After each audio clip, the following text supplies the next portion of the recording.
चलो, तो ये चैप्टर नंबर सेकंड है, यहाँ से आपका शुरू होता है चैप्टर नंबर सेकंड। सो चैप्टर का नाम है फॉर्म्स ऑफ बिजनेस ऑर्गेनाइजेशन। मतलब चैप्टर बताएगा कि कितने तरह के बिजनेस ऑर्गेनाइजेशन होते हैं। ठीक है, सो चैप्टर डील करता है बिजनेस ऑर्गेनाइजेशंस के बारे में कि कितने तरह के बिजनेस ऑर्गेनाइजेशन होते हैं। ठीक है, तो देखो सबसे पहले ना बात करें कि बिजनेस क्या होता है, तो बिजनेस एक एंटरप्राइज होता है। ठीक है, जो कि बिजनेस एक्टिविटी को परफॉर्म करता है। ध्यान रखना, एक एंटरप्राइज होता है। ठीक है, कोई भी एक एंटिटी है जो कि बिजनेस की एक्टिविटी को परफॉर्म कर रही है। फॉर एग्जांपल मैं हूं और मैं बिजनेस बिजनेस एक्टिविटी अगर परफॉर्म कर रहा हूं तो मैं इसका पार्ट कहलाऊंगा, मतलब मैं बिजनेस ऑर्गेनाइजेशन का पार्ट कहलाऊंगा। फिर से सुनना, कोई भी एंटरप्राइज अगर काम कर रही है बिजनेस एक्टिविटी का, फिर से सुनना, कोई भी एंटरप्राइज काम कर रही है बिजनेस एक्टिविटी का, तो वो बिजनेस ऑर्गेनाइजेशन कहलाएगा। फिर से, कोई भी एंटरप्राइज क्या काम कर रही है, बिजनेस एक्टिविटी का, है ना, अरेंजमेंट कर रही है बिजनेस एक्टिविटीज का। अच्छा, बिजनेस के अंदर क्या आता था, परचेज, सेल, डिस्ट्रीब्यूट, है ना। सो परचेज, सेल, डिस्ट्रीब्यूट, तीनों में से कोई सा भी अगर ये काम कर रही है तो ये यहाँ पर आ जाएगी। ठीक है, बिजनेस ऑर्गेनाइजेशन का वो पार्ट हो जाएगी, सीधी सीधी सी बात है।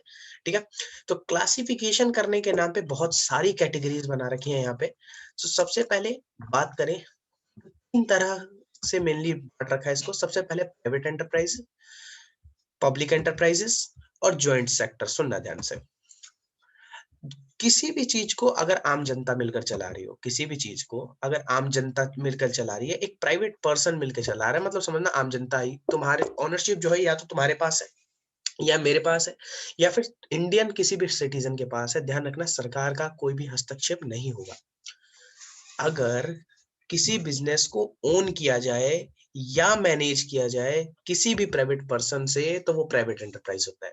फिर से, किसी भी बिजनेस को या तो ओन किया जाए, ओन मतलब उसका मालिक हो, है ना, कोई प्राइवेट एंटिटी, या तुम हो गया, मैं होगा, कोई भी हो गया, है ना, मतलब ओन कर रहा है उस चीज को, या फिर उस चीज को क्या कर रहा है, मैनेज कर रहा है। दोनों में से कोई एक काम या तो ओन करे या कर दे मैनेज। दोनों ही केस में कौन करना चाहिए, ये प्राइवेट पर्सन। अगर प्राइवेट पर्सन करता है तो ये प्राइवेट एंटरप्राइज कहलाएगा। ठीक है, फिर से सुनना, ओन करना चाहिए, ठीक है, मैनेज करना चाहिए, दोनों में से कोई एक काम अगर वो कर रहा है, ठीक है, या कंट्रोल कर रहा है, तीन, ओन, मैनेज, कंट्रोल, तीनों में से कोई भी अगर वो काम कर रहा है, कोई भी प्राइवेट पर्सन है, तो वो प्राइवेट एंटरप्राइज का हिस्सा कहलाएगा। फिर से, इसके अंदर सरकार का कोई हस्तक्षेप नहीं होता है। नॉर्मली जो जनरल पब्लिक है वो इसको चलाती है। ठीक है, मैं हो गया, तुम हो गए, तो हम लोग मिलकर ही इसको चला रहे हैं।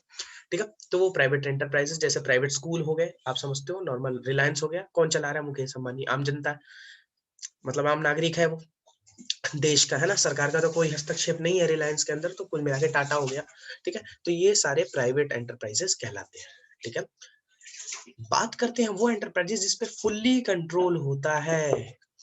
जो फुल्ली कंट्रोल होता है, ओन करता है, मैनेज करता है और कंट्रोल करता है। ओन भी वही करेगा, मैनेज भी वही करेगा और कंट्रोल भी वही करेगी, पर वो होना क्या चाहिए, गवर्नमेंट। ध्यान रखना कि ओन भी, मैनेज भी और कंट्रोल भी, तीनों ही काम कौन करती है, गवर्नमेंट। ठीक है, तो जहां भी गवर्नमेंट का पार्टिसिपेशन आ जाए वो कहलाती है पब्लिक एंटरप्राइज। फिर से, जहां गवर्नमेंट पार्टिसिपेट ना करे, बिल्कुल भी पार्टिसिपेट ना करे, नॉर्मल प्राइवेट पर्सन चला रहा है, ओन, मैनेज, कंट्रोल, फिर से सुनना, ओन, मैनेज, कंट्रोल, तीनों काम कर रहा है प्राइवेट पर्सन, तो प्राइवेट एंटरप्राइज। और यही तीनों काम अगर गवर्नमेंट ने कर दिया तो पब्लिक एंटरप्राइज। ठीक है, कुछ ऐसे ऑर्गेनाइजेशंस होते हैं जो इतने लार्ज स्केल पर उनमें खर्चा लगता है कि सरकार उसको अकेले नहीं कर सकती है। कोई हाईवे बनवाना है, ठीक है, तो क्या हाईवे बड़े सस्ते में बनता है, उसके लिए हजारों करोड़ रुपए लगते हैं। सरकार गरीब है सर, इतना पैसा नहीं है सरकार के पास कि वो सारा काम कर सकती है। तो कुछ सेक्टर्स में वो कंट्रीब्यूशन लेती है प्राइवेट सेक्टर्स का। फिर से सुनना, कुछ ऐसे सेक्टर्स हैं जिनको अकेले पब्लिक नहीं चला सकती और ना ही उन्हें अकेले चला सकती है कोई प्राइवेट ऑर्गेनाइजेशन, तो दोनों साथ में मिले, दोनों ने अपना बिजनेस क्या किया है, ऐड किया है। दोनों ने अपना बिजनेस क्या किया, ऐड किया, दोनों ने पैसा लगाया, दोनों ने कहा कि हम दोनों आपस में प्रॉफिट बांट लेंगे, या जो भी मैनर हो, जो भी वो डिसाइड करे। ठीक है, दोनों साथ में आती हैं, तो वो ऑर्गेनाइजेशन कहलाता है ज्वाइंट सेक्टर। फिर से सुनना, कोई ऐसे काम जो पब्लिक ऑर्गेनाइजेशन अकेले नहीं कर सकते, मतलब सरकार अकेले नहीं कर सकती या देश के लोग अकेले नहीं कर सकते, तो दोनों ही साथ में आते हैं वो ऑर्गेनाइजेशन। ठीक है, और साथ में ओन, मैनेज, कंट्रोल, क्या, ओन, मैनेज, कंट्रोल, तीनों काम साथ मिलकर करते हैं, ज्वाइंटली करते हैं, तो वो कहलाता है ज्वाइंट सेक्टर। कई सारे स्कूल हैं ज्वाइंट सेक्टर के नाम पर, आपने देखे होंगे दिल्ली में भी, ठीक है, जहां हम रहते हैं दिल्ली में, वहां पे भी बहुत सारे स्कूल है, मोती बाग में, ठीक है। और भी जो बड़ी बड़ी परियोजनाएं हैं आप देखते होंगे, उसके अंदर सरकार, जैसे एक आप देखना होगा कि ज्यादातर इलाकों में जो रोड्स बनते हैं, सरकार अलॉट करती है जमीनें, उसको बनाने का सारा कॉस्ट उठाती है प्राइवेट कंपनीज, दोनों मिलकर खर्चा उठाते हैं, पर एट लास्ट 20 साल तक प्राइवेट कंपनी को कॉन्ट्रैक्ट मिल जाता है, 20-12 साल तक, क्योंकि वो टोल लगा सकता है। टोल लगा के जितना पैसा आएगा वो प्राइवेट कंपनी वहां से कमा लेगा। 20 साल बाद वो सारी प्रॉपर्टी वापस चली जाती है सरकार के हाथ में। फिर से सुनना, सरकार ने कुछ अपना हिस्सा दिया, कुछ कंट्रीब्यूशन लिया, सारा खर्चा बाकी प्राइवेट कंपनी ने कहा, प्राइवेट कंपनी को टोल लगाने का ऑप्शन दे दिया, टोल लगाया प्राइवेट कंपनी ने, 12-14 साल उससे कमाए, उसके बाद वो सारी प्रॉपर्टी सरकार के हाथ, ठीक है। तो कुल मिला के कुछ ऐसे सेक्टर्स हैं जिनको ये दोनों मिलकर चलाते हैं, मतलब सरकार भी और आम जनता भी, तो दोनों साथ में मिलकर चला रहे हैं। पब्लिक कोई पर्सन या फिर प्राइवेट, इसका प्राइवेट कोई पर्सन या फिर खुद सरकार, मतलब पब्लिक की बात कर रहा हूं मैं, है ना, गवर्नमेंट को, पब्लिक एंटरप्राइज को बात कर रहा हूँ, इन दोनों ने साथ में मिल लिया, प्राइवेट एंटरप्राइज और पब्लिक एंटरप्राइज मिलकर जो एक सेक्टर चलाते हैं, वो होता है ज्वाइंट सेक्टर। ध्यान से पढ़ते हैं एक बार, ओन कर रहे हैं, कंट्रोल कर रहे हैं, मैनेज कर रहे हैं, तीनों काम कर रहे हैं, है ना, मैनेज कर रहे हैं, प्राइवेट साथ में, गवर्नमेंट एंटरप्राइज एक जगह, ठीक है, दोनों साथ में काम कर रहे हैं, ठीक है, ठीक है। चलो बात करें यहां पर, प्राइवेट में भी अगर दो हिस्सों में बांट रखा है, ठीक है, cooperation, non cooperation rate of firm, ठीक है, और corporate rate of firm, non corporate rate of firm, sorry, non corporate rate form और कॉर्पोरेट फॉर्म, ठीक है, नॉन कॉर्पोरेट फॉर्म और कॉर्पोरेट फॉर्म। देखना, नॉन कॉर्पोरेट फॉर्म वो फॉर्म है जिसमें आप जो बिजनेस है ना, आप जो बिजनेस है उसको एक तरह से कह सकते हो रजिस्ट्रेशन के बिना ही करने की सोचते हो। फिर से सुनना, नॉन कॉर्पोरेट फॉर्म में मतलब आपके ऊपर ज्यादा नियम कानून अप्लाई नहीं होते, आप सिंपली 2-4 कानूनों को ही फॉलो करते हो, एक इलीगैलिटी आप कोई काम नहीं करोगे, कोई एमओ नहीं प्रोड्यूस करोगे, वही थोड़ा सा इलीगल काम कोई नहीं करोगे, इसके अलावा आप कर सकते हो, मतलब ज्यादा नियम कानून नहीं अप्लाई होते। कॉर्पोरेट का मतलब नियम कानून की बात हो रही है यहाँ पर, ठीक है, तो उसके ऊपर ज्यादा नियम कानून अप्लाई नहीं होते, ठीक है। कॉर्पोरेट फॉर्म की खास बात यह है कि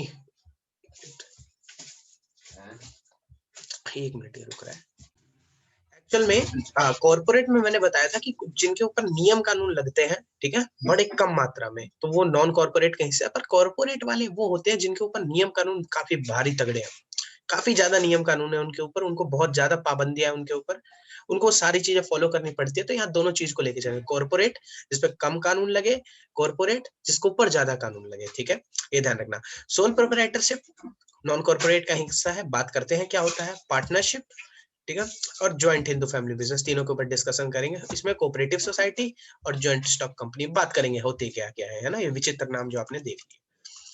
तो पब्लिक एंटरप्राइज में भी यहाँ पे 3 तरह की कंपनी आती है, डिपार्टमेंट अंडरटेकिंग्स, स्टैट्यूटरी कॉर्पोरेशन और गवर्नमेंट कंपनी।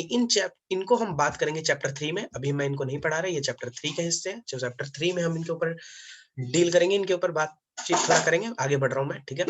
तो बात करें in case of corporate form पर पढ़ रहा हूं मैं, case of corporate form the private enterprise identify the enterprise separate from the owner and in non corporate form the identity of a employ is just a different that its owner. फिर से सुनना, corporate और non corporate में एक बड़ा अंतर ये भी है कि नॉन कॉर्पोरेट फॉर्म में हम ये चीज मानते हैं कि मालिक जो है, जो भी मालिक है वही ओनर भी है, जो ओनर है, सॉरी, जो ओनर है, मालिक है, ठीक है, वही इसका मैनेजमेंट भी संभाल रहा है। मतलब ध्यान रखना, मालिक और बिजनेस अलग नहीं है, एक एंटिटी प्रिंसिपल है, बिजनेस एंटिटी प्रिंसिपल, वो ये कहता है कि मालिक अलग है, बिजनेस अलग है। पर नॉन कॉर्पोरेट के अंदर जो बिजनेस एंटिटी प्रिंसिपल है वो अप्लाई ही नहीं होता। So business entity entity principle, ये जो प्रिंसिपल है, ये प्रिंसिपल क्या कहता है, ये प्रिंसिपल कहता है कि मालिक अलग है और बिजनेस अलग है। मालिक अगर डूबता है इसका मतलब ये नहीं कि बिजनेस डूब रहा है, मालिक मर गया इसका मतलब ये नहीं बिजनेस मर गया। ध्यान रखना, मालिक जो है वो अलग है और बिजनेस जो है वो अलग है, बट वो नॉन कॉर्पोरेट के साथ अप्लाई ही नहीं होता। इसका मतलब हम मान के चलते हैं कि मालिक और बिजनेस एक ही है, फिर से सुनना, बिजनेस एंटिटी कॉन्सेप्ट क्या कहता था, प्रिंसिपल क्या कहता था, वो कहता है मालिक अलग है, बिजनेस अलग है। नॉन कॉर्पोरेट के अंदर बिजनेस एंटिटी प्रिंसिपल अप्लाई नहीं होता, ये ध्यान रखना, अप्लाई नहीं होता, पर यहां पर वो अप्लाई होता है। मतलब कॉर्पोरेट फॉर्म में वो ये कहता है कि नियम कानून तो है, साथ में ये माना जाएगा कि मालिक अलग है, बिजनेस अलग है, ठीक है। नॉन कॉर्पोरेट में एक ही माना जाता है, कॉर्पोरेट में अलग माना जाता है। इसका मतलब नॉन कॉर्पोरेट में मालिक और बिजनेस एक ही है, और कॉर्पोरेट में मालिक अलग है और बिजनेस भी अलग है, ठीक है। इसके ऊपर नियम कानून कम है, इसके ऊपर नियम कानून बहुत ज्यादा है, ये ध्यान रखना है, ठीक है। आगे बात करते हैं। तो सबसे पहले है सोल प्रोप्राइटर से बात करें। देखो थोड़ा सा इसके ऊपर बात करते हैं, चलो सुनना ध्यान से। देखो मान लो एक पर्सन है, उसको शॉप खरीदनी है, ध्यान रखना, दिस इज शॉप, ठीक है। उसको एक शॉप खरीदनी थी, यह है मेरी शॉप, SHOP, ठीक है। So this is my shop. अब शॉप कहाँ खरीदनी थी, मान लो शॉप खरीदने, मेरे को एक शॉप लेनी थी, एक शॉप चलानी थी। मैंने अपने घर वालों से उधार लिया, ठीक है। घर वालों से मैंने कहा कि भाई 10,000 रुपए दे दो, मेरे को एक शॉप लेनी है ना। ये 10,000 रुपए ले लिए मैंने अपने घर वालों से, ठीक है। So this is 10,000 rupees which I bro from my parents, कह सकते हो, है ना। तो भाई मैंने उनसे उधार मांग लिया। मैंने क्या किया, 10,000 रुपए लिए और एक चाय की रेडी लगा दी, ज्यादा सामान नहीं चाहिए, ठीक है। तो भाई एक चाय की रेडी लगा दी मैंने। अब चाय की रेडी लगाने पे मैं सिंगल हूँ उसका मालिक, जब मन करता है तब चाय बनाता हूँ, जब मन करता है चाय नहीं बनाता, जब मन करता है दुकान खोलता हूँ, जब मन करता है नहीं खोलता, जिस जगह पे मन करता है उस जगह पे दुकान खोलता हूँ, जिस जगह पे मन नहीं करता उस जगह पे दुकान नहीं खोलता, ठीक है। जब सुबह ओपन करना हो तो सुबह ओपन कर लेता हूँ, शाम में ओपन करना हो शाम में ओपन कर लेता हूँ।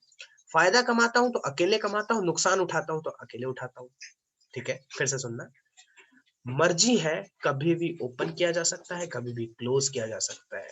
मेरा बिजनेस है, जो कमाऊंगा मैं कमाऊंगा, फायदा होगा तो मेरा, नुकसान हुआ तो मेरा।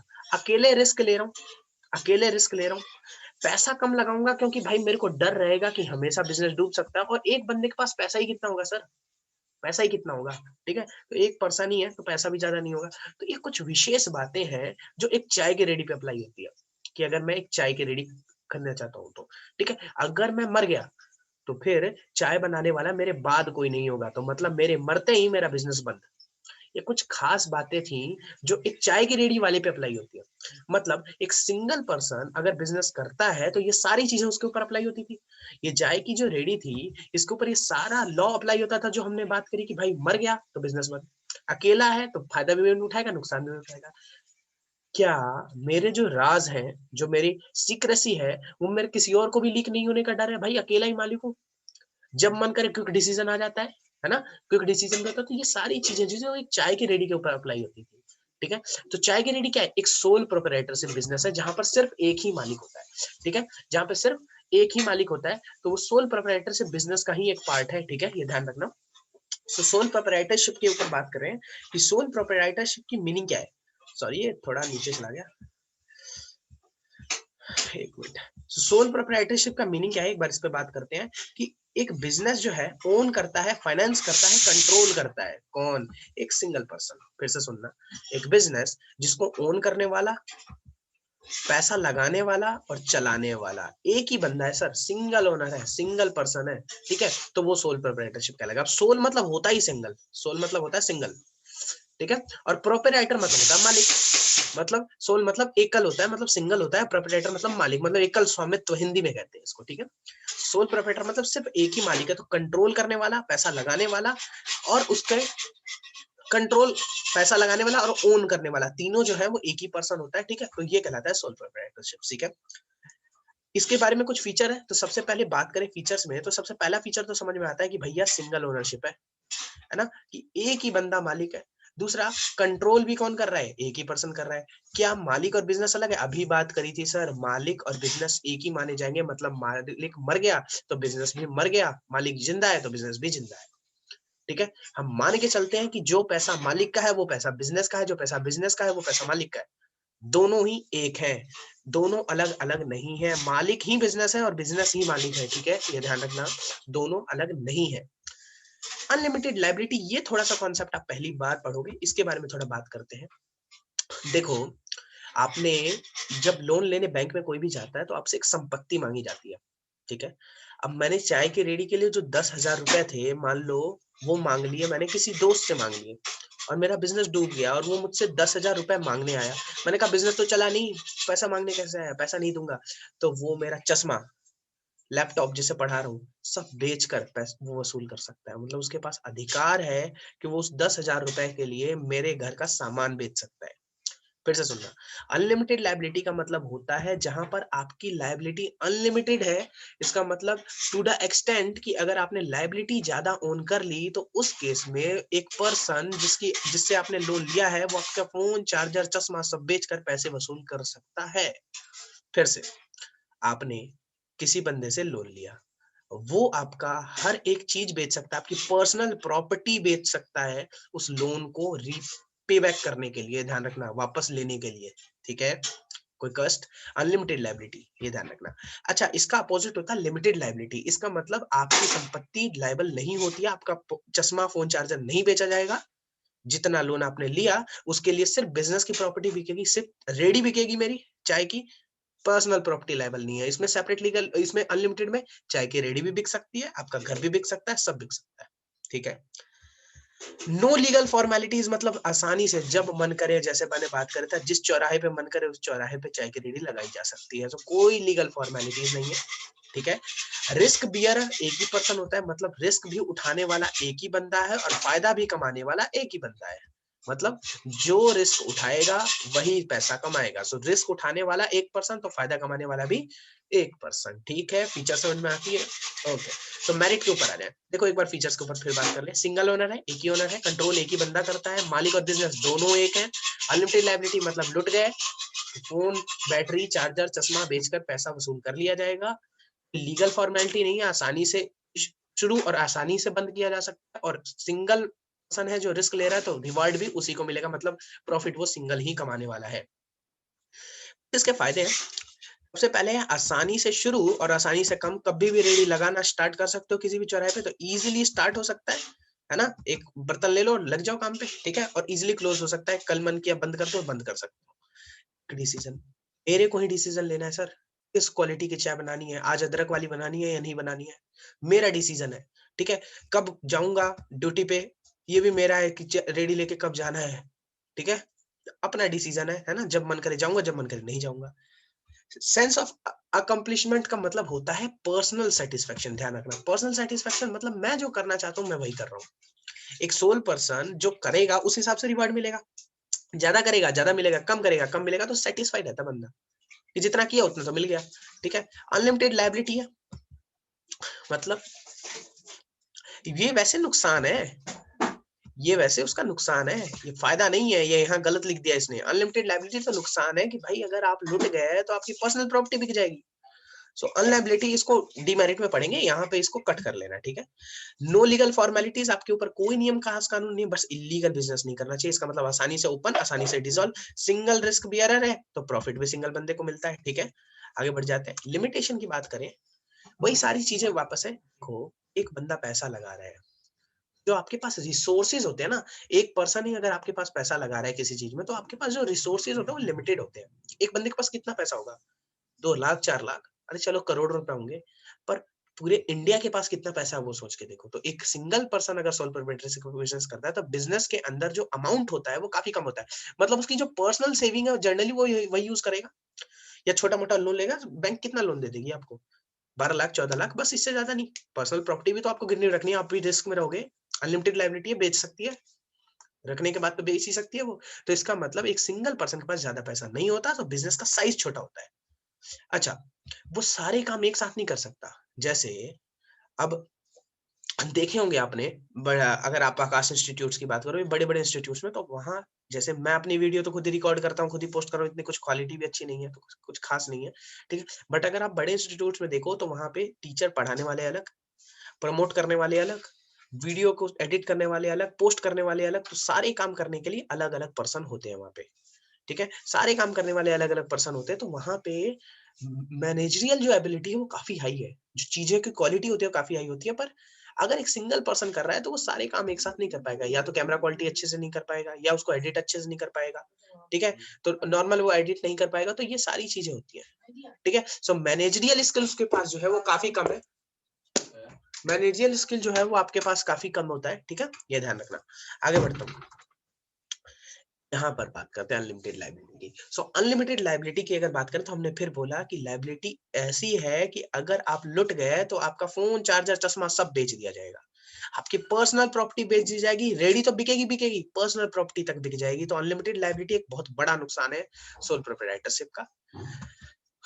अनसर्टेन लाइफ होती है, जब आप टपक गए, मतलब सड़क पर मैं रेडी लगा रहा था चाय बनाने वाली, ट्रक लेके चला गया मुझे, ट्रक वाले को चाय ज्यादा पसंद आ गई, वो मेरी ठेला उड़ा के लेके चला गया, मैं टपक गया, बिजनेस भी टपक गया। मतलब जिस दिन मैं उठा उस दिन बिजनेस भी बंद, ठीक है? सो लिमिटेड स्कोप एंड एक्सपेंशन होता है, ज्यादा बड़ा नहीं हो सकता, एक रेडी से 2 रेडी हो जाएगी, अपने की जगह भाई को भी लगा दूंगा साथ में, या फिर 2-3 छोटू रख लूंगा चाय पहुंचाने वाले, पर इतना बड़ा बिजनेस नहीं हो पाता है, ठीक है? तो एक लिमिटेड ही बिजनेस का स्कोप होता है, ज्यादा बड़ा आप बिजनेस बढ़ा नहीं सकते, ठीक है? स्टेबिलिटी की बात बाद में करेंगे, ये आपको पढ़ना है। समझ में आ गई बात? फिर से एक बार मैं इसकी बात कर दूं वापस से कि सोल प्रोप्राइटरशिप में हमने क्या पढ़ा। हमने बोला एक सिंगल पर्सन है, बिजनेस शुरू कर रहा है सर, सिंगल ओनर होता है, कंट्रोल उसी का होता है, बिजनेस और मालिक हम एक ही मान के चलते हैं, अनलिमिटेड लायबिलिटी है, इसका मतलब अगर लुटे तो पर्सनल प्रॉपर्टी लायबल, लुटे तो पर्सनल प्रॉपर्टी लायबल, कोई लीगल फॉर्मेलिटी नहीं है, इजीली स्टार्ट हो सकता है और एंड हो सकता है, सिंगल रिस्क करे हो तो रिवार्ड भी आप ही को मिलना है, आसानी से स्टार्ट हो सकते, फायदे थे, आसानी से स्टार्ट हो सकता है और क्लोज हो सकता है, ठीक है? डिसीजन मेकिंग में हेल्प होता था, मतलब आपको ज्यादा। अच्छा, यहाँ पर एक और पॉइंट है, सीक्रेसी लिख सकते हो, ठीक है? सीक्रेसी आप लिख सकते हो, तो ये सीक्रेट जो है ना, सीक्रेसी, जो सीक्रेट्स हैं आपके वो लीक होते नहीं है यहाँ पर, तो आपके सीक्रेट लीक नहीं होते, मतलब आपके सीक्रेट आप ही के पास रहते हैं। ये थोड़ी सी SECRET, सो यहाँ आर है बीच में, स्किप हो गया वो, सो आर जो है वो लिख लेना यहाँ पर। सो सीक्रेट जो है आपका वो लीक नहीं होता, मतलब एक पर्सन है वो राज राज ही रहेगा एक पर्सन तक, जब तक वो है, ठीक है? आगे बढ़ते थे, तो क्या कहता है, पर्सनल ऑब्जेक्टिव है, जितना करते हो काम उसके हिसाब से ही रिवार्ड मिलता है। लीगल फॉर्मेलिटीज जो है वो काफी यहाँ पर कम है, इजिली स्टार्ट किया जा सकता है, कुछ खास आपको लाइसेंसिंग की जरूरत नहीं पड़ती और इजिली क्लोज आप कर सकते हो। सिंगल रिस्क अगर है तो सिंगल रिस्क आपको प्रॉफिट भी होगा वो सिंगल ही मिलता है, ठीक है? फाइनेंशियल रिसोर्सेज जो है अब इसके लिमिटेड होते हैं, लिमिटेशन की बात करें तो आपके पास ज्यादा फाइनेंशियल रिसोर्सेज होंगे नहीं, आपके पास पैसा भी कम, तो बिजनेस भी ज्यादा बड़ा नहीं होगा। मैनेजरियल स्किल भी एक पर्सन के पास ज्यादा होती नहीं है, वो सारे काम नहीं कर सकता, हर चीज बढ़िया नहीं कर सकता, तो कुछ ही में वो महारत हासिल कर सकता है, बाकी चीजें बेकार ही होंगी उसकी। अनलिमिटेड लायबिलिटी मतलब लुट गए तो मतलब गया, आपका पर्सनल प्रॉपर्टी भी गई, जो अपनी जमीन जायदाद बचा रखी है वो भी चल जाएगी। लाइफ अनसर्टेन है, आप गए, बिजनेस गया, और ज्यादा आप एक्सपेंड भी नहीं कर सकते, तो ज्यादा पैसा है नहीं, ज्यादा पर्सन आपके पास है नहीं, तो आप ज्यादा एक्सपेंड नहीं कर सकते, ठीक है? चलो, ओके। अब जॉइंट हिंदू फैमिली बिजनेस के ऊपर मैं कल क्लास लूंगा, आज के लिए इतना ही, गुड बाय, मिलते हैं अगली क्लास में, ओके।